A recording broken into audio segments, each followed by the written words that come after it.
everyone, Alexa Donne here, and today I'm going to be telling you a bit about The World of Brightly Burning, which is my debut novel. It comes out May 1st, 2018 from HMH Teen, and it is Jane Eyre in space. If you're curious about who's who in The World of Brightly Burning, you can watch my Who's Who video. It's all about the cast and kind of, who the analogs are for Jane Eyre versus the new characters. And this is going to be your glimpse into the world building, like the space setting of Brightly Burning, as well as some of the technology. First off, Brightly Burning is kinda, sorta, a little bit secretly post-apocalyptic, but I didn't say that.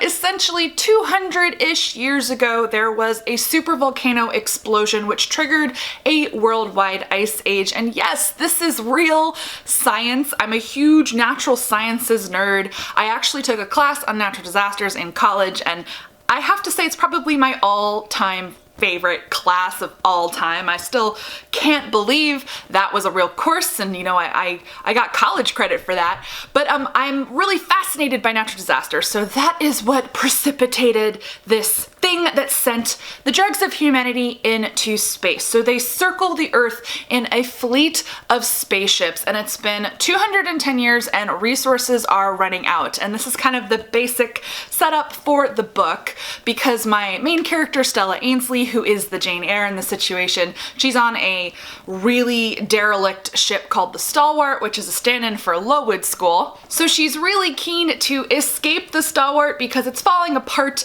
and it is next in line for re-entry or deorbiting, going back down to Earth regardless of whether Earth is habitable again. So as you can tell, I've got a fleet of ships circling the Earth, and this is how I was able to play with a lot of the settings of Jane Eyre. The Stalwart is Lowood School instead of it being a literal school. It is a farming ship that is the stand-in for that setting for Jane, the place that she gets sent by her wicked Aunt Reed as an orphan, and she has to survive disease and famine and all sorts of problematic things. And then she gets a job as a governess on the Rochester. So the Rochester is a private ship, and it is run by Captain Hugo Fairfax, and it is the stand-in for the creepy manor house, the very nice but creepy manor house in the middle of nowhere. So in my universe, the Rochester is what I call a private ship. These are smaller ships that were built and are owned by private individuals, by families. So the Rochester is owned by the Fairfax family. I also mentioned a ship called the Ingram, which is owned by the Ingrams, and that is to bring into play Bianca Ingram, who is the Blanche Ingram stand-in. This was my idea of kind of being like, rich people with their fancy ass houses, so they become rich people with their fancy ass spaceships. But otherwise, the fleet is composed of a series of major ships. These are large ships that tend to be based around either a country or a culture of origin. So the Stalwart is an American ship, and as I mentioned, it's a farming ship. All the ships in my fleet either have a specific utility, like the farming ship. There's also the Marie Curie, which is a science vessel. I also mentioned something called the N10 Gen, which is essentially a meat manufacturing ship, but like sciencey. Otherwise, ships are named after the countries or cultures from whence they hail. So the ones that are mentioned in Brightly Burning, Stella is from the Empire, which is the UK ship, representing the British Empire. So their main exports are, a stiff upper lip and tea? I kind of played with what people would take with them from Earth if they were fleeing. So that's the Empire, very British. It has the similar class structure that Great Britain has. Then there is the Lady Liberty, which they do end up going to in the course of Brightly Burning, and this is a luxury American ship. So the Stalwart ship is the American farming ship, mostly, it's people from the Midwest, farmers, who went off into space on this one, whereas the Lady Liberty, I would say it's basically like all of the coastal city people would have ended up on the Lady Liberty. So it reflects the diversity of American culture, but also a lot of our values. There's a lot of entertainment on the Lady Liberty, a lot of luxuries, you know, I love food, so there's lots of like different like food neighborhoods and whatnot. They're not explored too in depth in Brightly Burning, but I'm playing a bit more with them in my new book, which is Persuasion in Space, set in the same universe, but earlier. Other ships that are mentioned in passing in Brightly Burning, just to give you an idea of some of what they are. I mentioned the Nikkei, which is a Japanese ship. I mentioned the Mumbai, which is an Indian ship. The St. Petersburg, which is Russian. Do you see a trend? I more or less name them after places. Occasionally things like the Empire, Lady Liberty concepts. Now you might notice a trend, possibly, in exactly which countries got major ships. Another one I didn't mention was the Shanghai, which is Chinese. And I had rhyme and reason to my world building and the choices that I made in terms of these ships.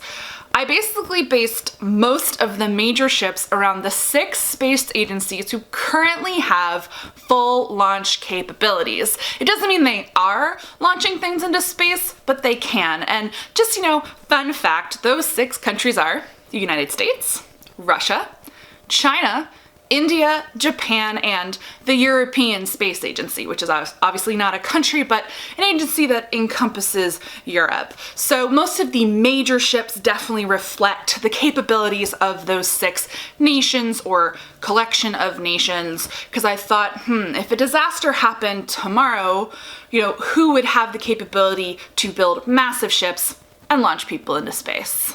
This doesn't mean that other cultures aren't in space, but they might have private vessels or they might be aboard some of these other ships that are named for those specific cultures and places. Now I'd love to talk a little bit about technology. I consider this book, it's definitely obviously spacey, it's definitely sci-fi, it's set in the future, but it's not too far-flung future or too fantastical. It's not quite 10 minutes from now or 5 minutes from now. It's more like an hour or 2 from now, in the sense that, I mean, these ships are way nicer than anything we could possibly actually launch into space right now, and some of the tech is a little bit fancy, but not that fancy. I extrapolated based on technology that we have today. So, for example, one of my main bits of technology is Rory, which is the Rochester onboard roving intelligence. It's an AI that runs that ship. Now, the Rochester is one of the more technologically advanced ship, so it has Rory. There's also a version on the Lady Liberty called Lori, because the same corporate company built both of those ships. I love to think about kind of structures like that, like corporations and government entities and that kind of organization and structure. So that means that the Lady Liberty and the Rochester all are voice controlled. You say things and things happen because there is a sentient AI who is running the ship, which luckily for everyone, no AIs go bonkers and start murdering people in the course of this book. It's not that kind of book, but just imagine. On other ships, it's pretty basic, you know, you hit a button and doors open, pretty close to our technology. But the big difference is this is almost an entirely digital world, because if you're going to be fleeing into space, you don't literally have the space to bring things like books and paper and too much stuff. You want to take all of your data, you want to digitize it into the smallest packages possible so that people still have access to things. So that means everyone has what I call tab technology. Tab is short for tablet. I'm not reinventing the wheel here, but the idea that tab has become a shorthand for any digital device that does anything. So I mentioned reader tabs, which are basically e-readers. I mentioned drawing tabs, which would be like a Wacom tablet. I mentioned table tabs, which are cool digital gaming tables. And then, you know, I call a desk tab. That's basically a computer that sits at your desk. And then I also have, not in Brightly Burning, but in Persuasion in Space, wrist tabs, which are essentially like smartwatches, except The irony is I don't even like smartwatches. I don't want one. I don't want something with such a tiny screen.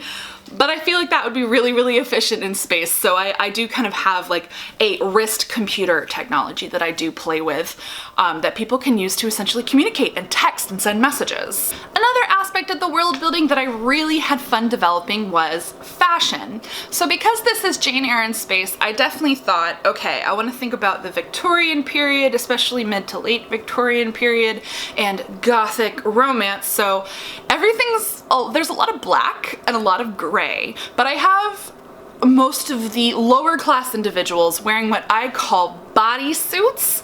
It's basically like if you took exercise wear and you made it thinner and more high-tech and you wore it under all of your clothes. This is to cut down on laundry because water is a scarce resource, so people wear these underlayers, these bodysuits underneath their clothes. But of course, rich people are deeply impractical, and despite the fact that they are in space, they still get to wear lots of pretty, frilly, colorful dresses and heels, even though heels are absolutely ridiculous. And I do have Stella observe this, that she's wearing these incredibly practical clothes. You know, she has these moisture-wicking underlayers on, and, you know, Bianca Ingram swans in a frilly pink dress and heels. So I kind of play with fashion and how it impacts people depending on their class level. But I wanted to think practically in terms of clothes because there's not going to be a lot of clothes. I mentioned a lack of space, so people aren't going to have a full wardrobe with a ton of things on them. They would have to have a couple staple pieces and utilize those all the time. And then, yeah, laundry. Laundry uses a lot of water, guys, and I talk a lot about resource scarcity in Brightly Burning. It's actually a plot point. Stella goes from a ship where water is rationed, you get a daily protein ration, and it's in like a pouch, so you don't get a lot of like good food to eat. And you know, on some ships, oxygen is becoming scarce. So it's all about kind of scarcity of resources, and that's something that I definitely considered when I was building the world of Brightly Burning. So that's it, a nice top line view of some of the world building of Brightly Burning, why they're in space, how the fleet works, like what the different ships are, and some of the technology and fashion choices that I made. Give this video a thumbs up if you liked it, and I will try to make other videos all about Brightly Burning. Before the book comes out, everything will be non-spoilery, and then after the book comes out, I might make some, you know, spoilery videos so we can talk about some of the stuff that goes on in the book. Let me know down below in the comments if you have any questions about any of this, or if you're, you know, if something sounded really cool to you and you are excited to read, or hey, what's some of your favorite sci-fi? You know, I'm not reinventing the wheel with any of this. Any of my world building elements go, oh, that reminds me of XYZ, which is my favorite ABC. Let me know down below in the comments. Subscribe to the channel if you're not already. I post new videos 2 to 3 times a week all about YA literature, writing it, reading it, about my debut year, my book Brightly Burning coming out on May 1st, 2018 from HMH Teen. I forgot to say that again. And I talk about kind of the crazy journey of traditional publishing. As always, guys, thank you so much for watching, and happy writing and happy reading.